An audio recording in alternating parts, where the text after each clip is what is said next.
بسم اللہ الرحمن الرحیم۔ آج ہم آپ کی خدمت میں لے کر آئے ہیں پریزاد۔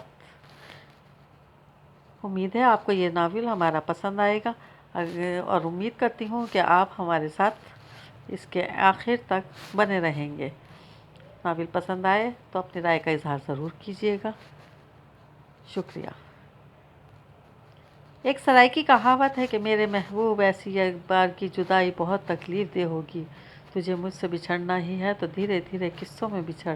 اس بار کا موسم گرما بھی کچھ اسی سنگ دل محبوب جیسا روپ دھارے دھیرے دھیرے قصوں میں بچھڑنے کے جتن کر رہا تھا۔ تیز گرم تپتی دھوپ میں کولتار کی لمبی سنسان سڑک کسی سیاہ گلیشیئر سے پگھلی ہوئی جھیل جیسی چمک رہی تھی۔ میرے پرانے فلیٹ جوتوں کا تلوا نیچے سے کئی جگہ کھل چکا تھا، لہٰذا ابلتا ہوا کولتار میرے پیروں میں انگارے بھر رہا تھا۔ اسکول کی چھٹی کے بعد گھر تک کے راستے کا پل صراط مجھے ہر روز ہی پار کرنا ہوتا تھا۔ کتنی بار دبے لفظوں میں اماں کو جتا چکا تھا کہ میرے پیروں کے چھالے اب شمار کی حد سے نکلتے جا رہے ہیں، مگر 9 بہن بھائیوں میں سے فریاد کا میرٹ نکالا جاتا تو میرے عرضی کا 6واں نمبر نکلتا تھا، اور ابا کی تنخواہ بس اتنی ہی تھی کہ وہ صرف اماں کو ہی سن سکتے تھے۔ پھر بھی ہر 15 دن کے بعد گھر کے راشن کی کمی کا رونا شروع ہو جایا کرتا تھا۔ راستے میں گزرتے ہوئے مجھے حسب معمول چند لمحوں کے لیے باٹا جوتوں کی بڑی دکان کے چھپر تلے سستانے کا موقع ملا۔ میں نے ہمیشہ کی طرح مسرت بھرے تجسس کے ہاتھوں مجبور ہو کر دکان کے شیشے سے دیوار سے پرے ہاتھوں کا کٹورا بنا کر جھانکنا شروع کر دیا۔ اندر دکاندار کا نوکر ایک میم صاحب کو اس کی پسند کے سینڈل پہنا کر جانچ کروا رہا تھا۔ کتنی پیاری تھی وہ گوری سی میم، دودھ سے دھلی ہوئی، آبشار کی جل ترنگ کی مانند نکھری سی، مگر میرے خیالات کا تسلسل جلد ہی ٹوٹ گیا، کیونکہ شاید پہلے دکان کے مالک اور پھر نوکر نے بھی مجھے دیکھ لیا تھا۔ نوکر تیزی سے دکان سے باہر آیا اور مجھے حقارت بھرے لہجے میں جھڑکنے لگا۔ اوئے لڑکے، کتنی بار تجھ سے کہا ہے کہ یہاں شیشے کے پاس کھڑا نہ ہوا کر، سارا شیشہ گندا کر دیا۔ چل بھاگ یہاں سے، ورنہ مار کھائے گا آج مجھ سے۔ میں جلدی سے گھبرا کر اپنا بستہ سنبھالتے ہوئے وہاں سے آگے بڑھ گیا۔ یہ نفرت، یہ حقارت اور یہ رویہ میرے لیے کوئی نئی بات نہیں تھی۔ بچپن سے ہوش سنبھالتے ہی مجھے ہر طرف سے ایسی ہی تحقیر آمیز رویوں کا سامنا تھا، اور پھر لوگوں سے کیسا گلا شکوہ کیوں کر؟ میری صورت، میرا حلیہ ایسے ہی رویے، ایسے ہی حقارت اور نفرت کا متقاضی تھا۔ میں اپنے ماں باپ کا 6واں بچہ تھا۔ ابا ایک شربت کی پیکنگ والی پرائیویٹ فیکٹری میں کام کرتے تھے۔ صبح سے شام تک بوتلوں کو گتے کے ڈبوں میں بند کر کے شام کو جب وہ گھر آتے تو ان کے غصے کا جن کھل چکا ہوتا، اور ہم سب کہیں دبک کر باقی وقت گزارا کرتے تھے۔ قلیل تنخواہ، ضروریات مہنگی، اوپر سے 9 بچوں کی فوج۔ کبھی کبھی مجھے ایسا لگتا تھا کہ یہ جو غریب ماں باپ ہوتے ہیں، یہ اپنی غربت کو بانٹنے کے لیے اپنا آنگن بچوں سے بھر لیتے ہیں، یا پھر شاید یہ ان کی غربت سے کوئی انتقام ہوتا ہے۔ وہ سردیوں کی ایک طویل اور کٹھن رات تھی جب میرا جنم ہوا۔ دائی بتاتی تھی کہ میری پیدائش کے وقت حسب معمول خوراک کی کمی کی وجہ سے اماں کی صحت اور طبیعت کافی بگڑی ہوئی تھی۔ نتیجہ میری صورت میں ایک کمزور، لاغر اور گہرے سانولے رنگ کا بچہ اس دنیا میں وارد ہوا۔ میرے باقی بہن بھائی پھر بھی کافی بہتر اور کھلی ہوئی گندمی رنگت لیے پیدا ہوئے تھے، پر نہ جانے قدرت نے یہ ساری سیاہی میرے مقدر کی دوات میں کیوں ڈیلی تھی۔ چھوٹی خالہ کی اماں سے ہمیشہ ہی کچھ کھٹ پٹ چلتی رہتی تھی، لہٰذا انہیں تو جیسے موقع ہی مل گیا پھر سے طنز کے تیر چلانے کا۔ جھٹ سے بولی، آئے ہائے باجی، یہ اتنا کالا کلوٹا سا بچہ کس پر چلا گیا؟ لگتا ہے جیسے اماوس کی رات آنگن میں اتر آئی ہو۔ آس پاس کھڑی سبھی عورتیں زور سے قہقہ مار کر ہنس پڑیں۔ اماں جو پہلے ہی میرے رنگ کی وجہ سے جلی بھنی پڑی تھیں، دل ملا ہی تو گئیں اور جھٹ سے بولی، جیسا بھی ہے تو میری ہی اولاد، اور بھئی مجھے تو تمہاری اس بہنگی بیٹی سے زیادہ ہی پیارا لگتا ہے۔ اور اب جلنے کی باری خالہ کی تھی۔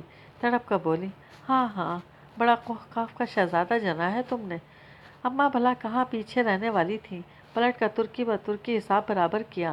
ہاں، میرے لیے تو قوقاف کا شہزادہ ہی ہے، اور میں نے اس کا نام بھی شہزادوں جیسا سوچ رکھا ہے، پریزاد۔ ہاں، یہی نام ہوگا میرے بچے کا، پریزاد۔ سبھی عورتیں زیر لب بڑبڑائیں اور کنکھیوں سے ایک دوسرے کو اشارے کرتے اور معنی خیز مسکراہٹ لیے یہ کہتے باہر نکل گئیں، پری پیکر سنا تھا، یہ پری ذات بھلا کیا نام ہے؟ بس وہی دن تھا جب میری قسمت میں ہمیشہ کے لیے لوگوں کی نظروں میں تمسخر، طنز اور حقارت لکھ دیا گیا۔ کاش اس روز اماں چھوٹی خالہ کے طنز کے جواب میں خاموش رہتی تو شاید میری زندگی اتنی تلخ نہ ہوتی۔ میری کالی گھٹاؤں جیسی رنگت، لاغر جسم اور دلکش نین نقش والی مسکین سی صورت کا تعارف جب پری ذات کے نام سے کروایا جاتا تو اگلا سننے والا کہہ کے ماننے پر مجبور ہو جاتا تھا۔ مجھے یاد ہے جب مجھے پہلی جماعت میں داخل کروایا گیا تو استاد نے سب بچوں کو فردن فردن کھڑے کر کے ان کے نام پوچھے تھے۔ میری باری آئی تو میں نے کھڑے ہو کر معصومیت سے اپنا نام بتایا، پری ذات۔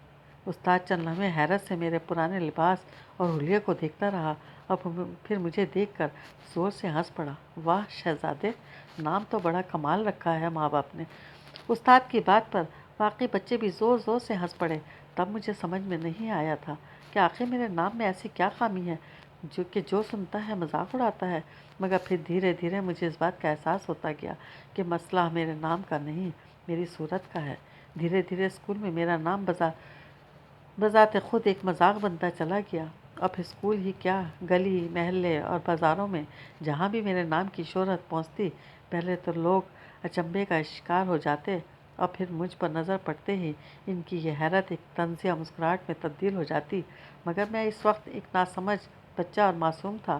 میں یہ نہیں جانتا تھا کہ اس دوغلی دنیا میں انسان کا من چاہے جتنا بھی میلا ہو، اس کا تن ضرور اجلا ہونا چاہیے۔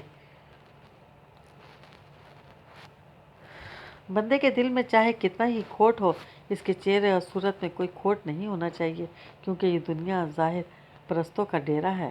روح کے اجلے پن اور خوبصورتی کو پرکھنے والی آنکھیں ان بے سیرت لوگوں کے پاس کہاں؟ میری بد نصیبی کی داستان یہیں ختم نہیں ہوتی تھی۔ قدرت کے مذاق میرے ساتھ سنگین تر تب ہونے لگے جب شاید 2.5 یا 3 سال کی عمر سے ہی میرے من میں چھپی خوبصورتی کی چاہ کو آس پاس کے لوگوں نے محسوس کرنا شروع کر دیا۔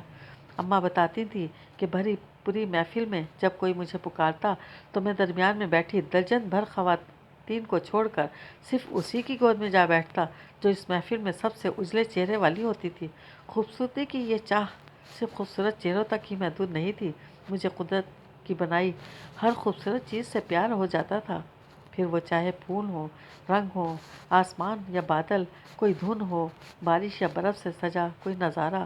مجھے یاد ہے میں اسکول کے راستے میں پڑنے والی تصویروں کی دکان کے باہر گھنٹوں کھڑا خوبصورت نظاروں والی تصاویر دور سے ہی دیکھ دیکھ کر خوش ہوتا رہتا تھا، مگر مجھ جیسے غریب خاندان میں پیدا ہونے والے بچے کے اندر پلتی یہ حسن پرستی میرے لیے ایک دوہرا عذاب بنتی گئی۔ دنیا کی یہ خوبصورت چیز پر شاید صرف حسین لوگوں کا ہی حق ہوتا ہے، بدصورت لوگوں کے لیے معاشرے میں ہر طرف بدصورتی ہی پنپتی ہے۔ سو میرے آس پاس بھی ہر لمحے وہی بدصورتی ہی بھٹکتی رہتی تھی، چھوٹا سا کچا گھر، کچرے سے اٹی گلیاں، دھول اڑاتا محلہ، اور سب سے بڑھ کر میرے لیے لوگوں کی کرخت اور بدصورت سوچ اور نظر۔ اس پر ایک طرفہ ستم یہ بھی ہوا کہ 5ویں جماعت میں جس دن میں اسکول میں چیچک کے بچاؤ کے ٹیکے لگانے والی سرکاری ٹیم آئی تھی، اس روز نہ جانے کس وجہ سے اسکول نہیں جا پایا، اور ان دنوں ملک میں چیچک بری طرح پھیل رہی تھی، اور ٹھیک 1 ماہ بعد میرے چہرے پر عجیب سے سرخ دانے ابھرتے دیکھ کر اماں نے چلا کر ابا سے کہا، پری ذات کے بابا، یہ لڑکے کا چہرہ تو دیکھو، یہ کیسے دانے ہیں؟ ابا بھاگم بھاگ مجھے لیے سرکاری ہسپتال ٹیکہ لگوانے پہنچ تو گئے، مگر تب تک بیماری اپنا کام کر چکی تھی، اور چند ہفتوں بعد ہی جب میرے چہرے سے زخموں کا کھرنڈ اترا تو سارے عمر کے لیے میرے چہرے پر چیچک کے بدنما داغوں کی نشانی چھوڑ چکا تھا، مگر میرے دل میں ان داغوں سے کہیں زیادہ گہرے داغ اور زخم ان لوگوں کی باتوں نے لگائے جو بظاہر میری تیمارداری اور اماں سے ہمدردی جتانے کے لیے آتے تھے، مگر ہنسی اور مذاق کی تہہ میں چھپے طنز کے ایسے نشتر اور تیر چلاتے تھے کہ اس چھوٹی عمر میں بھی میرا دل چھلنی ہو جاتا تھا۔ کون کہتا ہے کہ انسان نے اس جدید دور میں میزائل بم اور ڈرون ایجاد کر کے تباہی پھیلائی ہے؟ جتنا گہرا گھاؤ انسان کی زبان کسی انسان کے دل میں کر سکتی ہے، اس کی کاٹ اور زخم کا بھلا یہ نئے دور کے ہتھیار سے کیا مقابلہ۔ کبھی کبھی میں سوچتا تھا کہ ایٹم بم بنانے والے سائنسدان کو شاید زبان کے زہر کا ٹھیک طرح سے ادراک نہیں تھا، ورنہ اسے دنیا برباد کرنے کے لیے اتنی محنت نہ کرنا پڑتی۔ شاید میرے ماں باپ کا اس معاملے میں اتنا قصور نہیں تھا۔ جب کسی غریب گھرانے میں یک کے بعد دیگرے اوپر تلے 9 بچے پیدا ہو جائیں تو پھر ان 9 بچوں میں کسی ایک بچے کی حساسیت کا بھلا کسے خیال رہتا ہے۔ یہ میری اپنی بدقسمتی تھی کہ میں ایسی صورت کے باوجود بھی اندر سے بے حد حساس واقع ہوا تھا۔ بدصورت اگر حساس بھی ہو تو اسے سونے پر سہاگا ہی کہا جاتا ہے۔ کاش انسان اس دنیا میں غریب ہی پیدا ہوتا، یا صرف نازک دل مجھ جیسے لاکھوں کروڑوں بچے اس ملک کے انہی گلی کوچوں کے دھول چاٹتے ہوئے رل کر بڑے ہو جاتے ہیں۔ مگر میری حساسیت نے میری زندگی کا خارزار میرے لیے طویل کر ڈالا۔ میں جتنا لوگوں کی آنکھوں سے چھپتا اتنا ہی ان کی نظر میں آ جاتا، اور پھر میرے اندر پلتا وہ ایک حسن پرست پری ذات جسے ہر خوبصورت چہرہ اپنی جانب لبھاتا تھا۔ کسی محجبی کی ایک جھلک میرے دل میں اتھل پتھل مچا دیتی تھی۔ دھڑکن اتنی تیز ہو جاتی کہ لگتا تھا ابھی سینے کا پنجرہ توڑ کر باہر نکل آئے گا، مگر میں اس وقت آفت روگ سے اس وقت تک ناآشنا رہا جب تک میں نے لڑکپن میں قدم نہیں رکھا تھا۔ بچپن تو یوں ہی مٹی کے صحن میں مٹی ہوتے گزر گیا تھا۔ مجھ سے بڑی 3 بہنیں اور سب سے بڑے 2 بھائی، اور مجھ سے چھوٹی 1 بہن اور 2 بھائی، سبھی کی زندگی مزے میں گزر رہی تھی، کیونکہ انہیں تو نہ تو اپنی زندگی سے کوئی توقع تھی، نہ ہی جیون کا برتاؤ ان سے کچھ الگ تھا۔ شاید زندگی میں سب سے بڑی دشمن ہماری اپنی توقع ہوتی ہے، کانٹوں میں الجھا دینے والی امیدیں، گرم تپتی ریت پر چلنے پر مجبور کرنے والی توقعات۔ میں 8ویں جماعت میں تھا جب 2 بڑے بھائیوں کی اکٹھی شادی کر دی گئی۔ گھر میں 2 افراد کا اضافہ ہو گیا اور ہم سب بہن بھائی اپنی اپنی مخصوص جگہوں سے سرکتے ہوئے باہی برآمدے اور صحن میں آ گئے۔ چھوٹے سے گھر کی تقسیم کتنی مشکل ہوتی ہے، جہاں باتیں تو درکنار ایک دوسرے کی سوچ بھی سنائی دے جاتی ہے، لہذا دھیرے دھیرے ہم بہن بھائیوں کی سوچ بھی سرگوشیانہ ہوتی چلی گئی۔ شاید مجبوری اور غلامی کی انتہا بھی یہی ہوتی ہے کہ انسان اپنی سوچ کی بولی بھی اونچی نہ ہونے دے، سوچنا بھی سرگوشیوں میں شروع کر دے۔ بھائیوں کی شادی کے بعد گھر کی آبادی بڑھی تو ہم سب کو مزید سرکا دیا گیا، کمرے والے برآمدے میں اور برآمدے والے صحن میں، اور میں جو صحن میں سوتا تھا میرے لیے فرمان صادر ہوا کہ باقی بہن بھائی چونکہ چھوٹے ہیں لہذا مجھے گھر کی چھت پر بنے ایک کچے گودام نما کمرے میں منتقل ہونا پڑے گا۔ چھت پر ٹین اور مٹی کا بنا یہ چھوٹا سا کمرہ گھر کے کاٹ کباڑ کو جمع کرنے کے کام آتا تھا۔ غریبوں کی زندگی میں کوئی چیز فالتو نہیں ہوتی۔ 1 سال پہلے جس شے کو فالتو کچرا یا زائد سمجھ کر اس گودام میں پھینک دیا جاتا تھا، اگلے سال اسی کی تلاش میں اماں اور بڑی بہنیں سارا گودام الٹ پلٹ کر ہی رہی ہوتی تھیں۔ میرے لیے بھی یہی حکم تھا کہ گودام کی تمام قیمتی اشیاء ایک طرف سلیقے سے لگا کر اپنی پرانی چارپائی اس گودام میں ڈال دو۔ آتے وقت میں اپنی کورس کی کتابیں بھی وہیں اٹھا لایا۔ اب اسکول سے واپسی پر کھانا کھانے کے بعد میں چپ چاپ اوپر بنے ٹین کے چھت والے کمرے میں چلا جاتا۔ شروع میں تو مجھے اس تنہائی میں سکون کا احساس ہونے لگا، تنہائی میرے وجود میں سرایت کرنے لگی اور میری اس تنہائی سے دوستی ہوتی گئی۔ تنہائی میں ہم خود اپنے ساتھ ہوتے ہیں، اور مجھ جیسا لڑکا جسے کسی دوست یا ساتھی کے ساتھ میسر نہ ہو، اس کے لیے اپنا یہ ساتھ کتنا غنیمت تھا یہ میں ہی جانتا تھا۔ آہستہ آہستہ میری یہ تنہائی مجھ سے باتیں کرنے لگی۔ وہ مجھے اوروں کی طرح بدصورت، لاغر اور کمتر نہیں سمجھتی تھی، بلکہ میں اس کے لیے حقیقت میں ایک پری ذات تھا۔ وہ میرے ساتھ مختلف دلچسپ کھیل کھیلا کرتی۔ میری تنہائی کبھی مجھے اسکول کا سب سے لائق ہونہار طالب علم بنا دیتی جو سارے ضلع میں اول پوزیشن لینے کے بعد کھچا کھچ بھرے ہوئے ہال میں ہیڈ ماسٹر سے ٹرافی وصول کر رہا ہے۔ کبھی میں اسکول کا سب سے بہترین کھلاڑی بن کر سارے مقابلے جیت رہا ہوتا تو کبھی میری ٹیم کو آخری بال پر چھکا لگا کر جتا دینا سارا اسکول دیوانہ وار تالیاں بجاتا، اور میں سارے ضلع کے اسکولوں میں سے تقریری مقابلے میں اول آ رہا ہوتا۔ اپنے ہم جماعتوں کے کندھے پر سوار واپس اپنے اسکول پہنچ جانا۔ غرض میری تنہائی نے میرا ہر وہ خواب سچ کر دکھایا جس کا میں عام زندگی میں کبھی تصور بھی نہیں کر سکتا تھا۔ کلاس میں ایک درمیانے درجے کا شرمیلا طالب علم تھا جس نے کسی غیر نصابی سرگرمیوں میں تو دور کبھی نصاب میں بھی کوئی غیر معمولی کارکردگی نہیں دکھائی تھی۔ اگر غلطی سے استاد کبھی پوچھ بھی لیتا تو میری ٹانگیں کانپنے لگتی تھیں، سانس پھول جاتی تھی، اور اگر کبھی خوش قسمتی سے مجھے اس سوال کا جواب آتا بھی ہو تب بھی میرے منہ سے کچھ نہ اور ہی نکلتا۔ اس لیے مجھ سے کبھی بھی کسی استاد نے کوئی توقع رکھنا ہی چھوڑ دی تھی۔ مجھ سے بڑے بھائیوں نے جیسے تیسے 10ویں کا امتحان پاس کر کے کلرکی کی نوکری شروع کر دی تھی، اور اب وہ اپنی دنیا میں مگن تھے۔ انہی دنوں جب میں 10ویں جماعت میں تھا، میری بڑی بہن کی بات کہیں طے ہو گئی اور اس کے سسرال والوں کی ضد کے آگے ہار کر ابا کو رخصتی کی حامی بھرنی پڑی۔ ہماری برسوں کی لگی بدھی زندگی کی روٹین میں ایک ذرا سی ہلچل پیدا ہوئی اور اماں نے آس پاس کی پڑوسنوں اور لڑکی والیوں کو ڈھولکی کے لیے ہفتہ بھر پہلے ہی روزانہ شام کو آنے کی دعوت دے ڈالی۔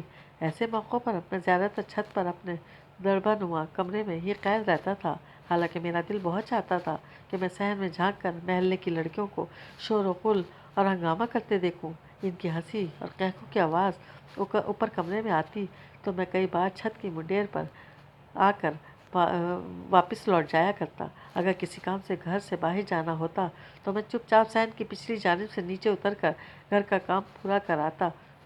ان دنوں سر شام ہی محلے کے نوجوان لڑکے ہماری گلی کے ارد گرد منڈلانے لگے تھے اور میری اماں یا ابا کے بلاوے پر بھاگ بھاگ کر ہمارے گھر کے کام یوں کرتے تھے جیسے ان کا فرض ہو۔ مجھ پر یہ بھید بہت دیر بعد کھلا کہ ان میں سے ہر ایک محلے کی کسی نہ کسی لڑکی کی ایک جھلک دیکھنے کی آس میں یہ گلی یاترا کرتا ہے۔ کبھی کبھار ان کے قریب سے گزرتے ہوئے ان کی سرد آہیں اور عشقیہ جملے میرے کانوں میں بھی پڑ جاتے۔ یار کیا ہوا، وہ آئی کہ نہیں؟ اس کا تو گھر سے نکلنا ہی عذاب ہو چلا ہے۔ تو بتا تیری والی آئی کہ نہیں؟ ہاں آئی تو ہے، پر اس کے اماں کی بڑی کڑی نگرانی ہے آج کل۔ اس پر سوچتا ہوں خط پکڑانے کی کوئی ترکیب کروں۔ میں حیرت سے ان سب کی یہ باتیں سنتا رہتا اور شک سے ان سب کو دیکھا کرتا تھا۔ میری نظر میں سب لوفر بہت عظیم درجہ رکھتے تھے۔ بھلا اس دنیا میں کسی کا محبوب بننے سے بھی بڑا کوئی درجہ ہو سکتا ہے؟ عاشق تو لاکھ مل جائیں گے، پر محبوب کے درجے پر شاذ و نادر ہی کوئی فائز ہوتا ہے۔ یہ خود کو کتنا مکمل کر دینے والا احساس تھا کہ کوئی اس دنیا میں ایسا بھی ہے جو اپنی تنہائی میں آپ کو سوچتا ہے، آپ کی فکر کرتا ہے، آپ کی یاد اس کے ہونٹوں پر ایک میٹھی سی مسکان بکھیر دیتی ہے۔ مجھ جیسا معمولی لڑکے کے لیے یہی زندگی کی معراج تھی، کیونکہ مجھے محلے کی کسی لڑکی نے آج تک دیکھنا تو درکنار مجھ پر ایک اچھٹتی سی نگاہ غلط بھی نہیں ڈالی تھی۔ لڑکیاں تو لڑکیاں، مجھ سے تو لڑکے کے محلے کے خوبرو لڑکے بھی بات کرنا پسند نہیں کرتے تھے، یا شاید میں ان کے لیے واقع ہی نہیں ہوا تھا۔ وہ گھنٹوں آپس میں اپنے معاشرے کی باتیں کرتے رہتے اور میں ان کے قریب بیٹھے ہونے کے باوجود کبھی ان کی توجہ کا باعث بھی نہیں بن سکا تھا کہ ان میں سے کوئی مجھ سے اتنا ہی کہہ دے کہ بھائی جاؤ، جا کر اپنا کام کرو، کہاں ہمارے درمیان گھسے بیٹھے ہو۔ ان میں سے اگر کبھی کسی کی کوئی اچٹتی نگاہ مجھ پر پڑ بھی جاتی تو وہ بے پرواہی سے کہتا، یار پری جلدی سے جا کر ایک ڈبہ کیپٹن کا تو پکڑا دو، یا دوسرا کہتا، اچھا سن، وہ ماچس بھی لپک لیجیو، کمبخت لائٹر تو ہفتہ بھر بھی نہیں چلا۔ ہم سب عمر کے اس دور میں تھے جہاں گھر والوں سے چھپ کر سگریٹ پینا ایک کارنامہ سمجھا جاتا تھا، اور ان کی نظر میں میری وقت بس اتنی ہی تھی کہ میں ان کی یہ ہلکی پھلکی خدمت کرتا رہوں، یا پھر یوں کہہ لیں کہ میں ان کی نظر میں قطعی بے ضرر تھا۔ عاشق کو خطرہ صرف اپنے رقیب سے ہوتا ہے، اور میری اتنی اوقات ہی نہیں تھی کہ میں کسی ادنا درجے کے رقیب کے عہدے پر ہی فائز ہو سکوں۔ ان دنوں میں محلے میں ناہید کا بڑا چرچا تھا۔ محلے کے سبھی لڑکوں کی نیندیں حرام کر رکھی تھی اس پری چہرہ نے، اور ہماری گلی میں جمع ہونے والی اس بھیڑ کی بنیادی وجہ بھی ناہید ہی تھی، کیونکہ وہ روزانہ اپنی ماں کے ساتھ مغرب کے بعد ہمارے گھر کی تقریب میں شامل ہونے آتی تھی، ہمیشہ نظریں جھکائے اور سر پر اوڑھنی اوڑھے۔ ناہید کو میں نے بھی ایک آدھ بار گلی میں آتے جاتے دیکھا تھا۔ سفید لباس میں وہ کتنی پاکیزہ اور کتنی معصوم دکھائی دیتی تھی۔ شادی کا دن قریب تھا اور گھر میں ہنگامہ بھی اپنے عروج کو پہنچ چکا تھا۔ بس ایسی ہی ایک شام میں گھر کے صحن سے گزر کر کسی کام سے باہر جانے کے لیے نکلا تو صحن میں بیٹھی کسی لڑکی کی آواز سنائی دی، ذرا سنیے۔ میں نے پلٹ کر دیکھا اور میری سانس تھم گئی۔ مجھے پکارنے والی کوئی اور نہیں، ناہید ہی تھی۔ تھوڑی دیر کے لیے تو مجھے اپنے کانوں پر یقین ہی نہیں رہا۔ میں نے گھبرا کر ادھر ادھر دیکھا۔